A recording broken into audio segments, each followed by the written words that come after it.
I didn't know I was disappearing until the truth forced me to look at myself. What I thought was love slowly became something I had to perform, something that asked me to stay quiet to survive. At Kingsrow, secrets don't stay buried, and when they surfaced, they changed everything: my friendships, my heart, and the way I understood love. This isn't a story about revenge or easy healing. It's about choosing myself, learning the difference between being wanted and being respected, and discovering that real love never asks you to disappear. Don't forget to subscribe to Sweet Serenity DL. There are moments in life that don't announce themselves as important. They arrive softly, dressed like ordinary seconds, and only later do you realize they were standing at the edge of everything you were about to lose. That night, the one I replay the most, began like one of those moments: normal, safe, almost tender. I didn't know then that it would be the last time I would feel that way with Sebastian, or that love, as I understood it, was already slipping through my fingers. Sebastian and I had been together for a year and 3 months. At Kingsrow Boarding School, that was practically legendary.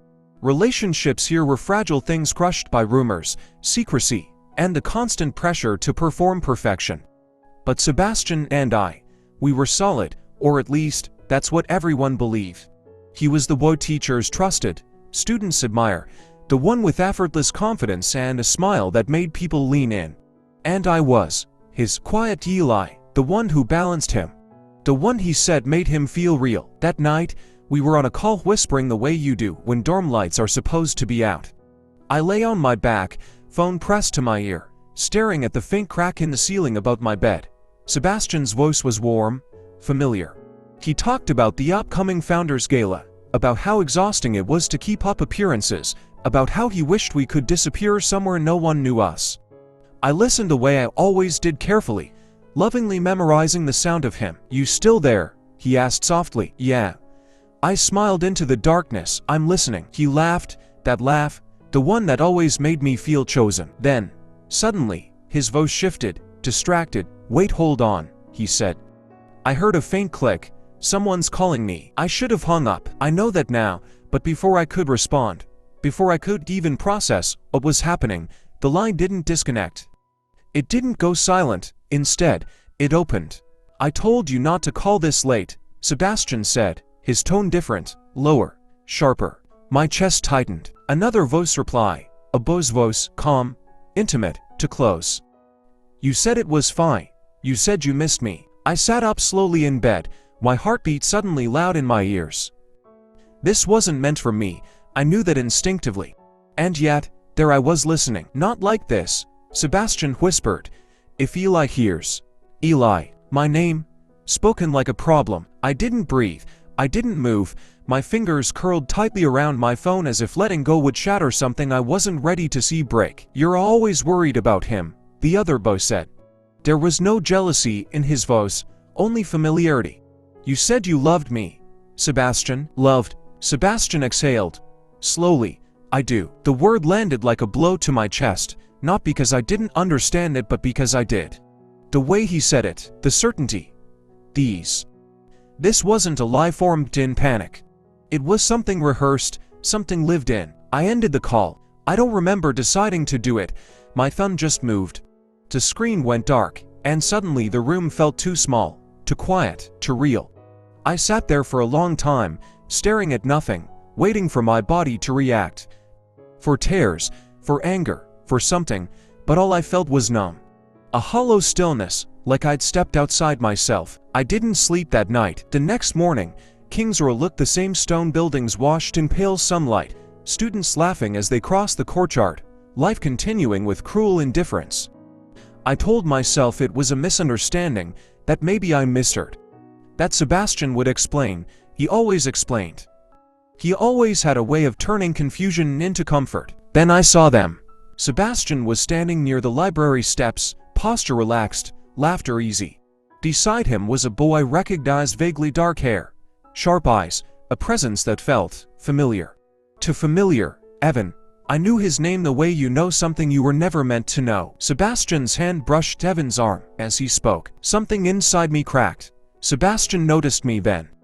Our eyes met across the courtyard, and for half a second, his face betrayed him, not guilt, not shame, fear. He excused himself quickly and walked toward me, his expression already rearranging itself into concern. "Eli," he said gently, "can we talk?" I looked at him, the boy I loved, the boy who had just said "I do" to someone else, and felt something cold settle in my chest. "How long?" I asked. He blinked. "What? How long have you been lying to me?" The words tasted bitter, but freeing. Sebastian's mouth opened, then closed.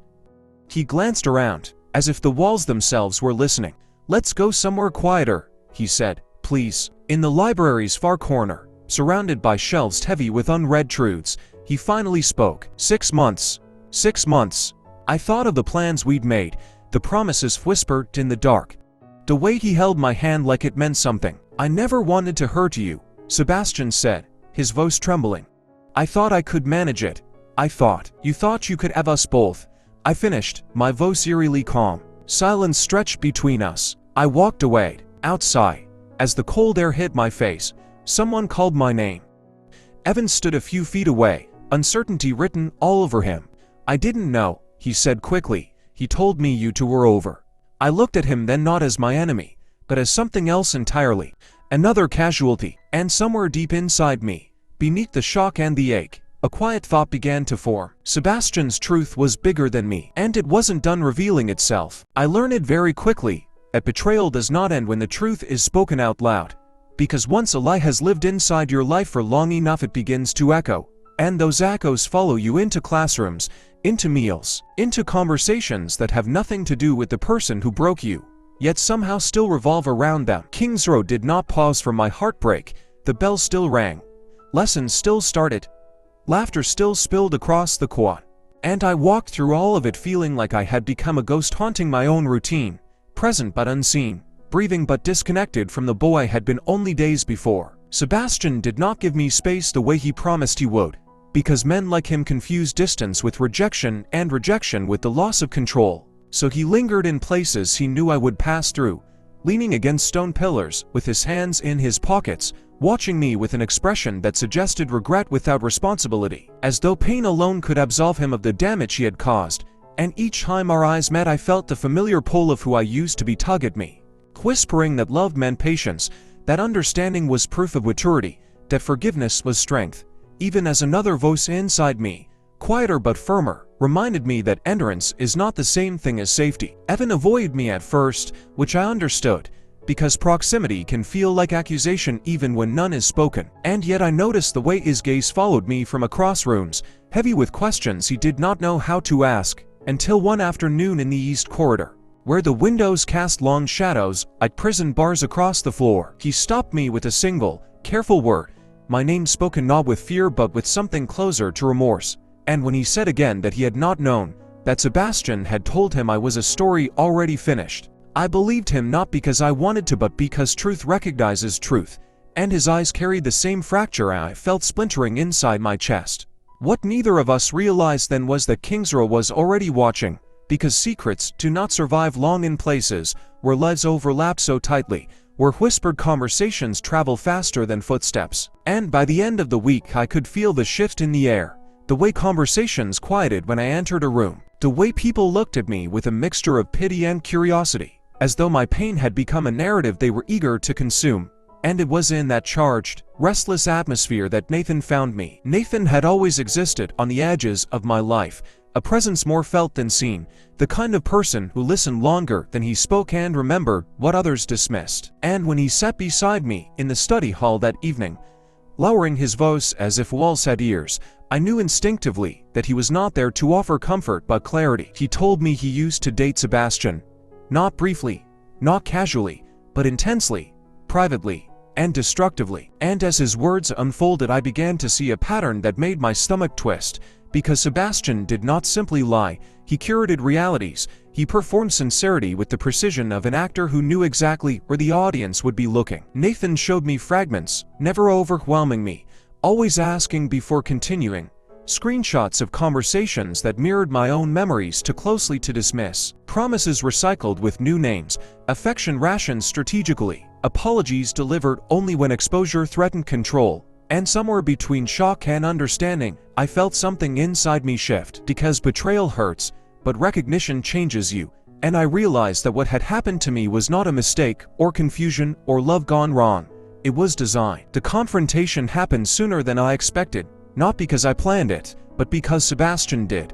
He chose the moment the way he chose everything else. During evening assembly, and the hall was full and attention was courtesy. Calling my name with practiced concern, reaching for my wrist as if we were still a unit, and when I pulled away the sound it made seemed to ripple through the room, sharp and final, drawing eyes toward us like gravity. He spoke about misunderstandings, about pressure, about how love can be complicated, and for a brief terrifying second I saw people leaning toward him, nodding, ready to believe, because charisma is persuasive and accountability is inconvenient. Then Nevin spoke, his voice steady despite the tremor in his hands, correcting Sebastian not with anger but with fact, and something about that quiet honesty fractured the performance, because truth does not need volume to be devastating. The room shifted, murmurs rising, teachers intervening too late, and as Sebastian's composure cracked I saw something raw flash across his face. Not regret but exposure, the horror of being seen without the mask, and the confrontation ended not with resolution but chaos,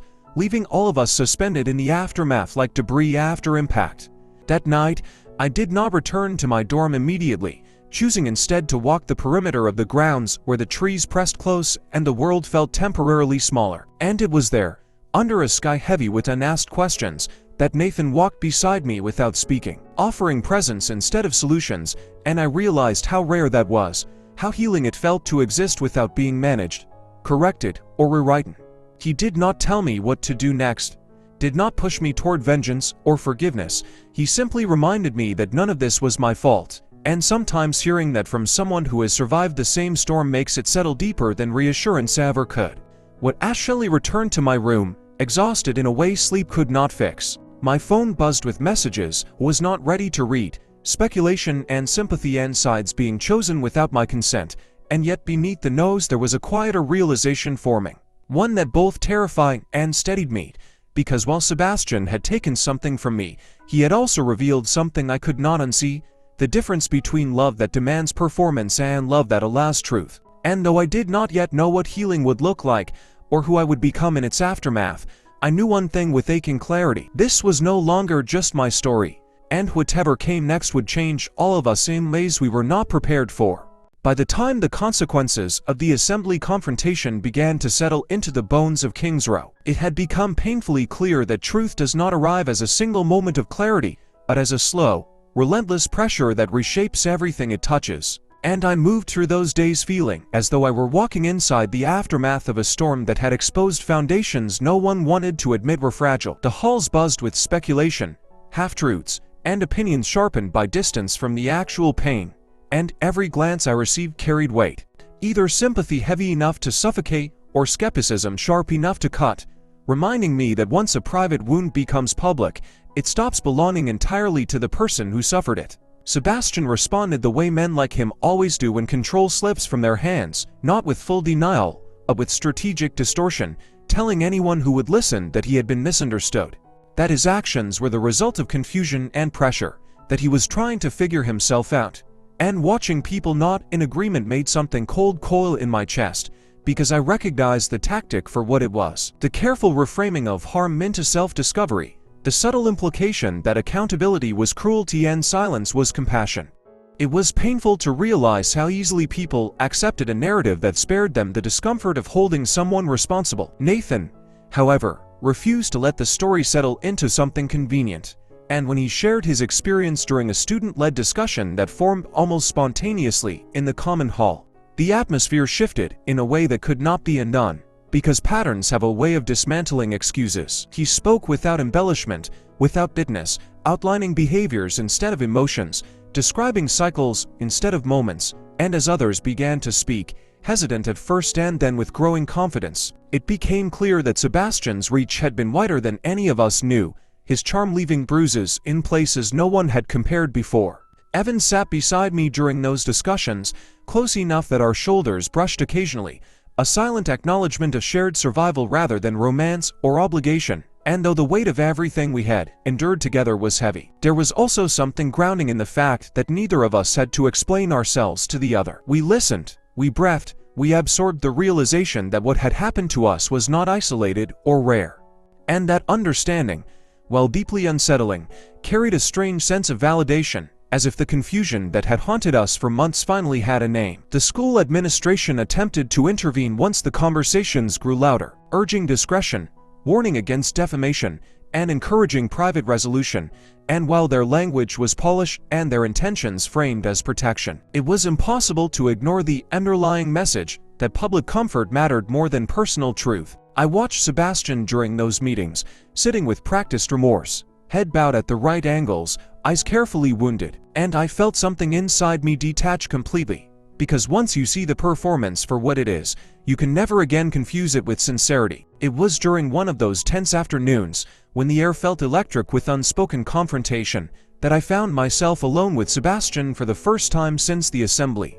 Not by choice but by coincidence, trapped in the narrow passage between the music wing and the main hall, where sounds seemed to carry too easily. He looked different then, stripped of his audience, thinner somehow, his confidence frayed at the edges, and when he spoke my name it sounded almost unfamiliar, as though he were testing whether it still belonged to him. He told me he was sorry, not in the grand, emotional way he once favored, but quietly, almost cautiously, and he admitted that he had been seeing a counselor, that he was trying to understand why he needed to be everything to everyone. And for a moment I felt the old instinct rise, the urge to soothe, to reassure, to make space for his growth even at the expense of my own. But growth that begins only when exposure forces it is not repentance, it is damage control, and understanding that allowed me to listen without softening.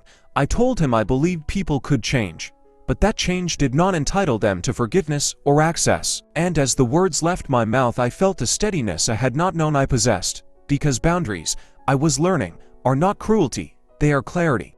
He did not argue, did not plead, and when he stepped back it felt less like loss and more like release, the closing of a door I no longer needed to guard. In the days that followed, something unexpected began to take shape, not romance or resolution, but possibility, as conversations across campus shifted toward accountability, consent, and emotional honesty, and students I had never spoken to approached me not with curiosity, but with gratitude, sharing their own stories, thanking me for standing firm when it would have been easier to stay quiet. Each message reminded me that pain, when named, can become something other than isolation, and that survival, when shared, can evolve into solidarity. It was in that quieter space, away from the nose of judgment and defense, that I began to notice Nathan differently, not as the bearer of hard truths, but as a presence that felt consistently safe. Someone who listened without agenda and spoke without manipulation, and though nothing passed between us that could be named, there was a sense of ease in his company that contrasted sharply with the constant vigilance my relationship with Sebastian had required. I did not label it, did not rush it, but I allowed myself to recognize it as something gentle and unthreatening, which felt, in its own way, revolutionary. By the time the week ended, Kingsrow was no longer the same place it had been when I overheard that first lie, and neither was I, because exposure does not only strip away masks, it also reveals the faces beneath them, and as I stood in my room that night, watching the lights across campus flicker out one by one, I understood that whatever happened next would not be about revenge or closure, but about choosing a life that did not require me to disappear in order to be loved. By the time Kingsrow began to feel quiet again, not the tense silence of secrets, but the gentler hush that follows reckoning, I realized that healing does not announce itself with certainty or relief but arrives in small, almost unremarkable moments, like noticing that your shoulders no longer tighten when someone says his name, or that your breath no longer catches when you pass the places where everything once fell apart. The campus had changed, conversations softer yet more honest, and while some people still clung to the comfort of denial, many others had begun asking better questions about boundaries, about consent, about the difference between being wanted and being respected. And I found myself standing in the middle of it all, not as a symbol or a victim, but as someone who had survived and chosen not to disappear. Sebastian faded slowly, the way carefully constructed reputations do, and there is no longer an audience willing to applaud. And though he attempted once more to speak to me, this time with an air of humility that might have worked months ago, I felt nothing beyond a distant compassion that did not require proximity. He told me therapy was difficult, that facing himself without mirrors was harder than he expected, and I believed him without allowing that belief to tether me to his recovery. Because forgiveness, I learn it, is not the same as access, and closure does not require reconciliation. When we parted, There was no dramatic goodbye, no apology that rewrote the past, only a quiet acknowledgement that whatever we had once done was finished, and that ending did not feel like failure but like truth settling into place. Evan left Kingsrow shortly after, transferring to a program that promised distance and new beginnings, and when we said goodbye it was without bitterness or regret, just a shared understanding that some connections exist not to last but to reveal, and that what we had survived together would always bind us in a way that did not need daily presence to remain real. He thanked me for believing him when it would have been easier to blame, and I thanked him for speaking when silence would have been safer. And as I watched him walk away I felt lighter, not because the past had vanished, but because it no longer defined the horizon of my future. Nathan stayed, steady as ever, never rushing what unfolded between us, never turning care into expectation, and it was in that slowness that something unexpected grew, not the frantic intensity I once mistook for passion, but a quiet closeness that felt like standing in sunlight after years of learning to flinch at warmth. We spent evenings talking without agendas, walking the grounds where the air felt open instead of charged, sharing stories that were not performances, but confessions offered freely. And each conversation reminded me how little effort it takes to feel safe when safety is mutual rather than negotiated. One night, as we sat on the steps behind the old auditorium watching the sky deepen into something like forgiveness, Nathan reached for my hand without urgency or claim, and the simplicity of the gesture made my chest ache in a way that was almost reverent, because nothing about it felt like ownership or proof, only presence. He did not promise me forever, did not ask me to define what we were becoming, and that restraint felt like the greatest respect I had ever been offered. The understanding that love does not need to rush to be real, and that healing deserves patience more than declarations. The support conversations continued, evolving into something sustainable rather than reactionary. And while I never set out to be a voice for anyone else, I found meaning in sharing what I had learned, in naming manipulation for what it is, in reminding others that confusion is not a failure of intelligence, but often the result of being lied to repeatedly by someone you trust.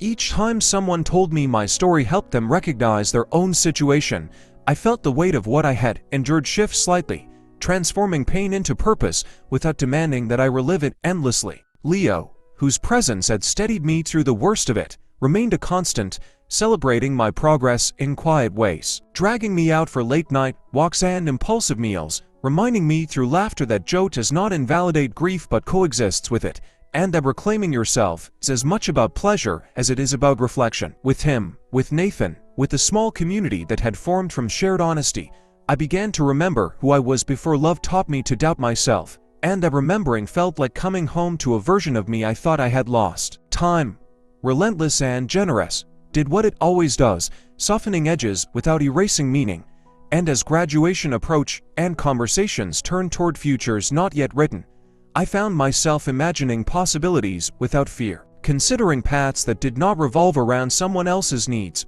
dreaming without bracing for disappointment. When Nathan told me about his plans, about wanting to study elsewhere and see we could become beyond these walls, I felt excitement instead of abandonment, because growth no longer felt like loss, and whatever we were becoming felt capable of stretching without breaking. The last time I crossed the quad as a student of Kingsrow, the air felt different, not lighter because nothing had happened, but clearer because it had, and I understood then that betrayal would always be part of my story, but it would never again be the headline. I had learned to listen to discomfort instead of silencing it, to trust consistency over charm, to choose honesty even when it complicates the narrative, and those lessons settled into me with a calm certainty that felt earned. As my phone buzzed with a message from Nathan, simple and unassuming, asking if I wanted to get coffee before packing the rest of my things, I smiled without hesitation, not because I knew exactly where we were going, but because I trusted the way it felt to walk forward without pretending. And in that moment I understood that love, real love, does not require you to perform, to endure, or to disappear. It asks only that you show up as you are. And that, finally, was something I knew how to do.